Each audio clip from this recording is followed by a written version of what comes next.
আজকে ছবি এডিটের যে এআই নিয়ে আমরা কাজ করব সেটা হলো ফায়ারফ্লাই। তার জন্য আমরা firefly.adobe.com এই ওয়েবে চলে যাব। এখানে আমার আইডিটি অলরেডি লগ ইন করা আছে। পরে একটু স্ক্রল করে নিচে আসলে দেখবেন এখানে generative fill, text to image বা ক্রিয়েটিভ ভেক্টর এরকম কিছু অপশন দেওয়া আছে। এখন আমরা জেনারেটিভ ফিলের কাজটা দেখব। তার জন্য আমরা জেনারেটিভ ফিলে ক্লিক করব। ক্লিক করার পরে এই পেজটা আসবে, আমরা ছবিটা আপলোড করব। এখানে ক্লিক করে ছবিটা দেখাই দেব, ওপেন দেব, ছবিটা এখানে চলে আসবে।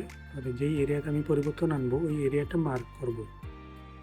আমাদের এরিয়াটা এভাবে মার্ক করতেছি। মার্ক করা হয়ে গেলে আমরা টেক্সটের একটা ঘর আসবে, এই ঘরে আমরা কি চাচ্ছি ওখানে সেটা লিখে দেব। আমি এখানে পানি ছিল, আমি চাচ্ছি এখানে কিছু বালি আসবে, তাহলে আমি স্যান্ড লিখে জেনারেট দিয়ে দিলাম। জেনারেটে ক্লিক করার পর তারা একটু সময় নেবে। একটু সময় নেওয়ার পর আমি যেভাবে লিখেছিলাম তারা ছবিটা তৈরি করে আমাকে দেখাবে। এই যে দেখতে পাচ্ছেন তারা 3টা ছবি আমাকে রেডি করে দিয়েছে 3 রকমের। এখান থেকে যেটা আমার ভালো লাগে সেটা আমি রেখে কিপে ক্লিক করব।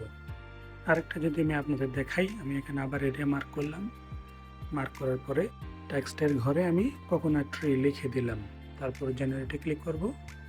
এই আমার রেজাল্ট চলে আসলো। এভাবে আপনি আপনার ছবিতে যে কোনো কিছু চেঞ্জ করে ফেলতে পারবেন। যেমনটা আমি দেখেন, আমি আকাশটাও এখানে পরিবর্তন করে নিয়েছি। তো ছবিতে আপনার সব পরিবর্তন হয়ে গেলে আপনি ছবিটা ডাউনলোডে ক্লিক করে আপনার কম্পিউটারে সেভ করে নিতে পারবেন।